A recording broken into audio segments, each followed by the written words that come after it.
going on, everybody? It's Richard Koberger here, the Blue Collar Nerd.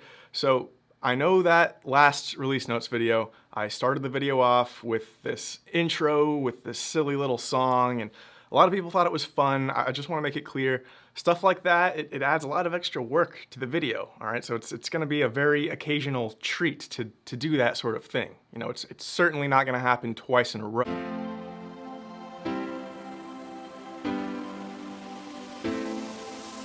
Everybody hop on the release notes boat. We got some new features, we got flamingo floats. We got new y'all items that came from you, surf boats. They're gonna make us cheer until we got sore throats. Where everybody hop on the release notes boat. We got some new features, we got flamingo floats. We're having a party on the release notes boat. We're having a party on the release notes boat.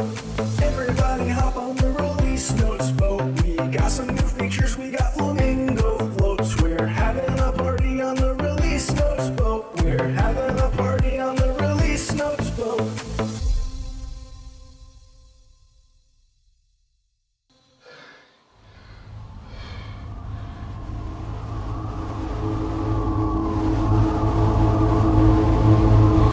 It's fall now. Okay, first on these release notes, under accounting, we have a new feature as part of ServiceTitan Payables, which is automatic recurring bills. So now, instead of having to manually create every single non-PO bill, you can now set up automatically recurring bills. To do that, go into settings and search for recurring bills, and that's where you can set up and manage them. And you can have those bills reoccur daily, weekly, monthly, or annually. And you also get the option to choose how many days in advance you want the bill to be created. Now back on the accounting screen, when you're looking at bills, the recurring bills will be marked with this circle arrow icon. And you can hover over that for a quick link to the template where you can make any edits if you need to. Next, we have some new AI-powered email automation. So if you were at Pantheon this year, then you've already seen a demo of this, but there are now 2 new places in ServiceTitan where you can use AI to help you generate email text. So when sending an invoice to a customer, you can use AI to generate the email body itself. And you can also use AI to generate or help clean up invoice summaries. So for example, if you were in the very, very rare scenario where a technician out in the field didn't write the most thorough and professional sounding invoice summary, then you could use AI to clean that up. So to set this up, first go to Settings, and then under Invoicing, you'll find Generative Content Rules. And this is where we can give the AI some instructions on how we want our email bodies and our invoice summaries to sound. So when you get on the settings page, you'll notice at the top we have 2 tabs, Invoice Email and Invoice Summary. So I'm gonna start with the Invoice Email. So first we need to enter a prompt. This is just general instructions on what we want to tell the AI to do. So I'm gonna click Enter Prompt, and it gives you some examples here of what kind of stuff you could put in. For this demonstration, I'm gonna use the 3rd example that ServiceTitan gives me here. But to be clear, you can type in whatever you want into this box. It doesn't have to be one of the examples that ServiceTitan provides. But here's my prompt. It says, generate a friendly reminder for invoices that are not past due. For invoices that are 30 days past due or more, create a firm overdue payment reminder that clearly emphasizes the urgency of the situation. Okay, so I'm gonna click Next. Now it gives me a summary of my prompt so I can double check and make sure that it's understanding what I'm trying to say properly. So I've got 3 bullets here and all of that looks good to me. So I'm just gonna say Done. Okay, now in this box down here, the prompt test settings. Here I can select what fields, what pieces of information I want the AI to always include in the email body. So by default, everything is checked off in here. Leaving everything checked though is probably going to result in a pretty wordy email. So I'm gonna uncheck a few things. I'm gonna say we don't need the invoice summary included.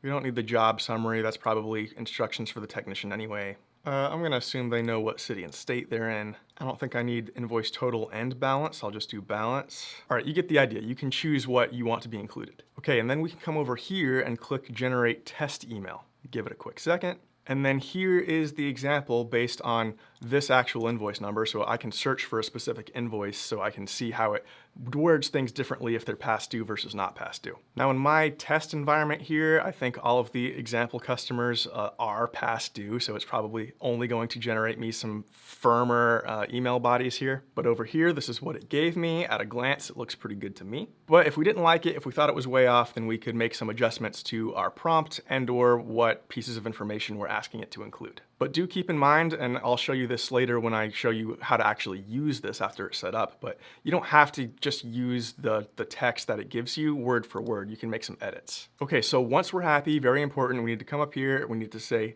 save as current prompt, and then we need to toggle this switch up here, generative invoice email. It's currently off. We need to toggle that on.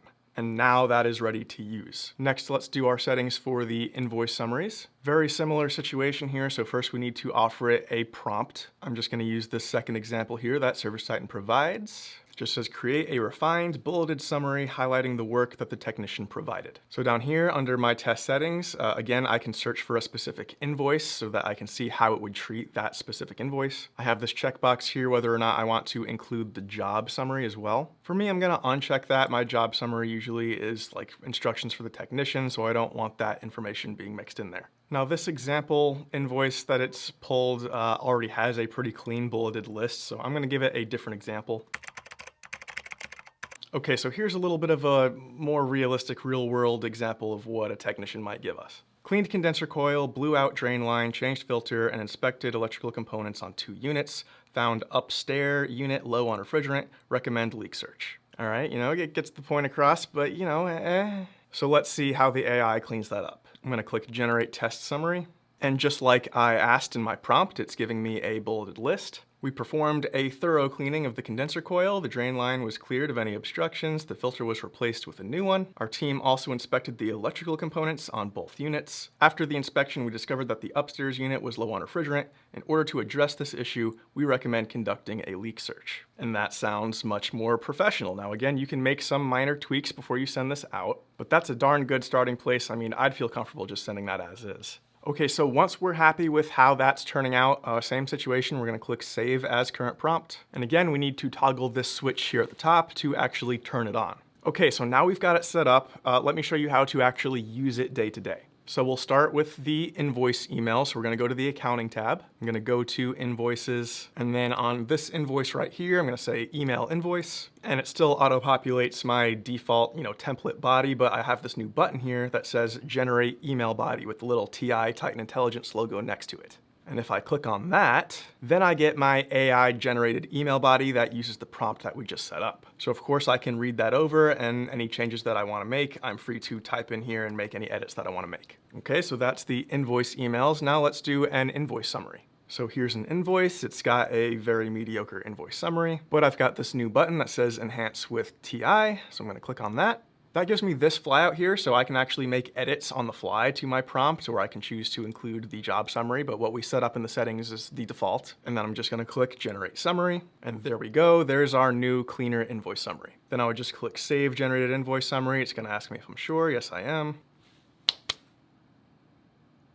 Okay, next, a business unit email address dynamic field has been added to email template settings. So when setting up email templates, you can now add the job's business unit email address as a placeholder for the invoice or estimate. Next, we have some improvements to the burden cost calculation. So previously, when ServiceTitan was calculating burden cost, it used a pretty simple formula that was just done time minus arrived time. But sometimes something happens in between during that working time. For example, maybe a technician takes some sort of unpaid break. So that simple calculation has no way of accounting for things like that and could result in inflated burden costs. So now the paid working time is actually taken from the payroll module. So you're getting that true paid time. Okay, next, under customer and location records, we have some improvements to adding and editing customer and location records. So previously, if you were on the call booking screen and you clicked add new customer, you would be taken here to this totally separate page.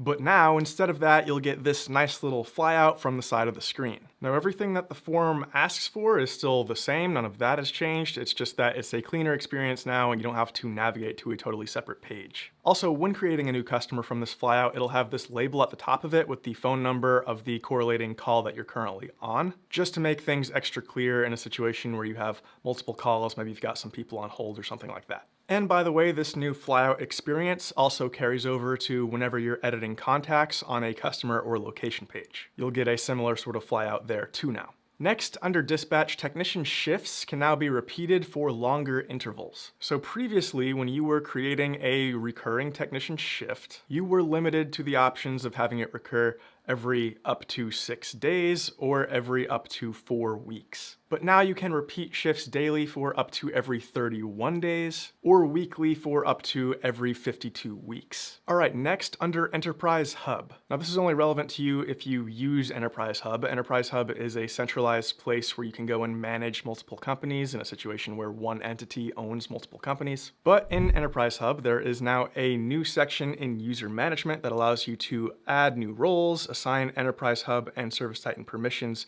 to that role, and duplicate and edit the role. And this helps you easily assign group permissions to users. Next, under Estimates, we have a new customer name field in business unit settings. So now, under business unit settings, you're able to add the customer name to your templates for the acknowledgement paragraph, authorization paragraph, and estimate authorization paragraph. Now, at this point in the video, you might be thinking, boy, really light on y'all items this go around. Haven't seen a single one yet. Well, I'm about to make you eat those words that I put into your mouth.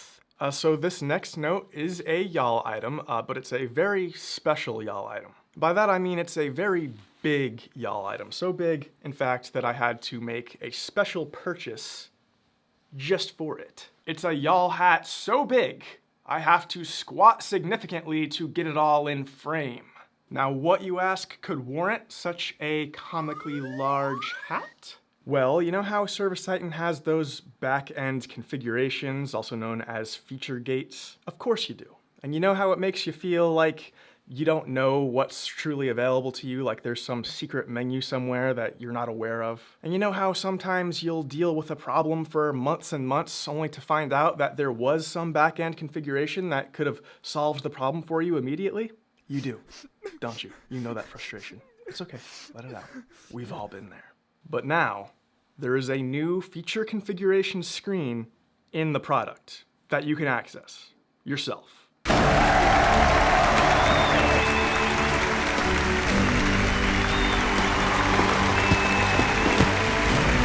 So to access this new screen, I keep bumping the mic with my hat. So to access this new screen, you're gonna go under Settings and Your Account, and then you should see this new feature configuration screen. Now, access to the screen is behind a permission, so anybody with the admin role should have the permission enabled automatically, but anybody else it's gonna be off by default, and an admin can choose to enable it if they want to. And from here, you can scroll to your heart's desire and browse the feature configurations that are available to you.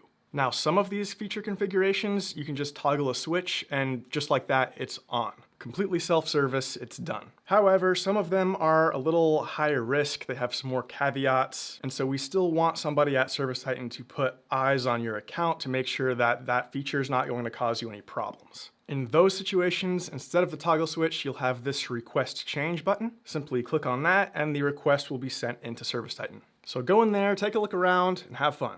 Howdy, y'all.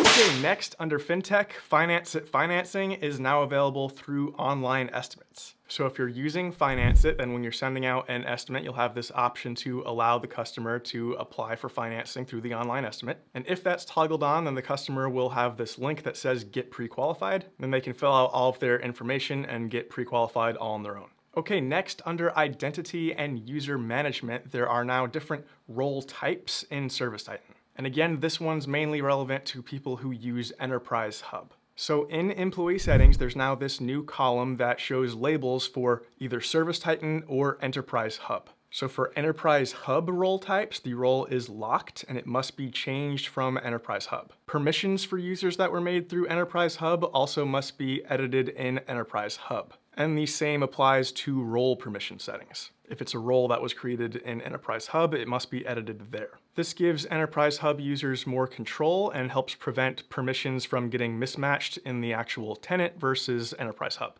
Just for clarity, we are talking about employees here. This does not apply to technicians. Okay, next under Job Booking and Contact Experience.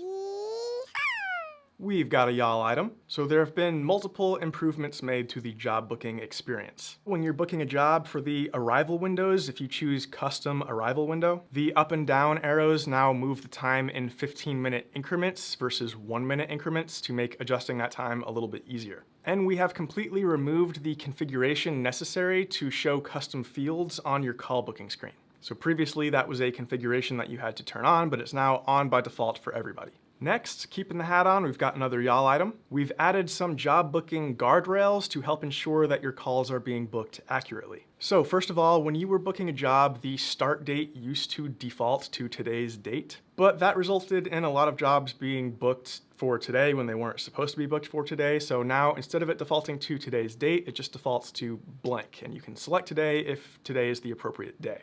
Also, the call linking confirmation is now on by default for everybody. So a CSR, maybe they have multiple tabs open with multiple customer or location records. If they are on the phone with a customer, then by default, that call is going to be linked to whatever job that they book for that customer on the phone. But if for whatever reason a CSR clicks into a different tab with a different job page open, as soon as they click into that, the call is going to be linked to that job. And without a warning, CSRs were often not aware that this was happening, and it caused a lot of confusion as to why the call was not linked to the appropriate job. So for a few releases now, there's been this option in settings to enable a call linking confirmation, so that CSRs are warned when their call is about to be linked to a different record. But you had to turn that setting on, which is no longer the case. That setting is on by default for everybody. And also, in a recent release, we added the ability to make the job summary field required, but there was a catch, which is that if you pre-populated questions into that job summary field for the CSRs to answer, well then the system had no way of differentiating between that pre-populated text and newly entered text. Meaning if you had pre-populated questions in there, then the CSR could still completely ignore them and nothing would happen. Which is problematic because a lot of people do pre-populate questions into that field. Longtime BCN viewers might be familiar with the concept of the crippling 10%. We had one of those. But that gap is now closed. The system can differentiate between your pre-populated text and new text that the CSR enters, meaning you're truly able to make that job summary field required, even if you choose to pre-populate some text into that field. And this is technically a separate note on the release notes, but I'm just gonna roll it in. There is also now a warning message that appears when somebody selects a job start date that is in the past. So previously, if you selected a job start date that was in the past, ServiceTitan just let you do that, it didn't bat an eye. But now, you can still book a job in the past if you were legitimately trying to, but you'll get this warning banner letting you know that you are booking a job in the past. And all of those new features combined should result in a significant drop in the amount of mistakes made in the call booking process. Howdy, y'all. Okay, next, under job planning and management, business units are now available in projects. So on the project screen in the header, you will see a new field where you can assign a business unit to that project. You also have an option available in settings. It's under settings, operations, project settings, and then you go to the project setup tab, where you can choose to automatically assign a project to a business unit based on the first sold estimates business unit into that project. That's a setting that's off by default, but you can enable it if you want. So because of this new feature, several things can happen now. For example, when you are using the search function to search for projects, you can now search based on business unit. And again, if you have chosen to assign a business unit to a project, then whenever you create or edit an invoice, purchase order, requisition, return, payment application, or job within that project, then the business units assigned to those must match that of the project. You can now also add project business unit as a column in the work in progress percentage of completion report and project job costing report. And by the way, any changes made to a project's business unit are recorded in the project's history screen. Next, we have an enhanced task section on job, customer, and project screens. So on any one of those three screens, you'll see this new improved task section, which now includes visual status indicators to help you determine which tasks are still open, overdue, and closed. Next, you can now filter purchase orders on the project screen. So when you're looking at the purchase orders table on the project screen, you now have filter options within the headers that allow you to filter by purchase order numbers, vendors, dates, status, and job numbers. And also on the project screen, we have a new quick copy button next to the project name. And you can click on that to easily copy the project's name, location, and a link to the project to your system clipboard. Okay, next, under Leads Integrations, we have a new Reserve with Google booking integration. So by enabling this, your Google My Business profile will have this new Book Online button, where customers can, of course, book online, and then that comes through as a job booking request on your call booking screen. Now, there are two sort of versions of this. If you're using Scheduling Pro, then setting this up is going to be easier for you because you get to use that enhanced Scheduling Pro widget and you're just able to select one of those widgets that you've already set up. If you are not a Scheduling Pro user, you are still able to use this. It's open to everybody, but you have a little bit more to do in the setup process. But either way, to set this up, you go to Settings, Integrations, and Marketing Integrations, and then you should see a tile there for Reserve with Google, and you would click Configure to start the onboarding process. Okay, next under memberships. Okay, so let's say you're using deferred revenue and you've got a customer, they're on your membership, and let's say this particular membership includes 4 recurring services per year. That means that each one of those recurring services is going to be assigned a 25% revenue split. Now previously, if you deactivated one of those recurring services, then the remaining recurring services would still remain at a 25% revenue split, which is no longer correct because there's not 4 anymore, there's only 3. So now in a situation like that, the revenue splits are automatically updated. Okay, next under payroll and timesheets, there is now a new GPS timekeeping integration with Fleet Pro. So typically, the time that a technician is on a job is dictated by when they arrive and when they close out the job. But that of course relies on the technician doing that accurately. So now, if you have Fleet Pro, then in the payroll dashboard, any discrepancies between the technician's recorded time and the GPS data will be highlighted for you. And you can view those discrepancies and choose to automatically correct some or all of them. There are some settings for this, so if you go to Settings and Payroll, you can choose to turn the feature completely off if you want to. It is on by default, and you are also able to set your discrepancy thresholds there. So maybe you want things really accurate, and so you want your threshold to be like 5 minutes. So any discrepancy 5 minutes or greater, that's going to get highlighted. Or maybe that's a bit much for you. You want to set it to more like 15 minutes. In any case, you have those options there. All right, next under Price Book, another y'all item. You can now put proposal templates into categories. Ooh. I'm really excited about this one. Proposal templates are a really powerful feature that when I look at the statistics of how many of you are actually using them, it makes me sad.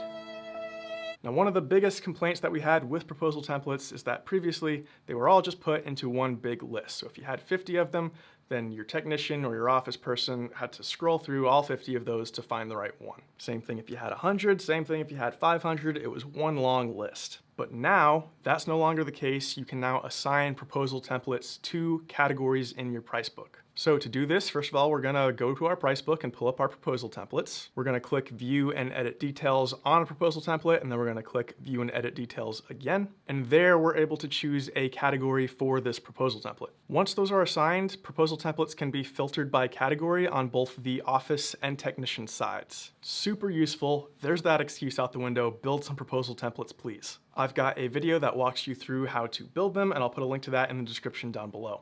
Howdy, y'all. Next, we have a new service agreements feature. Now, to be clear, this feature is geared towards ServiceTitan users who do commercial work. I know that in the residential space, service agreement is synonymous with membership, is synonymous with PM or preventative maintenance. We're talking about commercial use cases here. So this feature allows you to create and use templates as a starting place for your service agreements. You're able to select both locations covered under a service agreement as well as specific pieces of equipment at those locations. You're able to plan any maintenance visits covered under that agreement and see how many visits are left. You can set a billing schedule and payment terms for the agreement, and you can even view profitability details, including information like budget versus actuals and expense details. That way you know specifically how that service agreement is performing. I am considering making a separate video for like a full tutorial on how to use this, so if that's something that interests you, let me know in the comments down below. Okay, and finally under TitanAdvisor. There are now customizable plans in TitanAdvisor that let you choose your own adventure.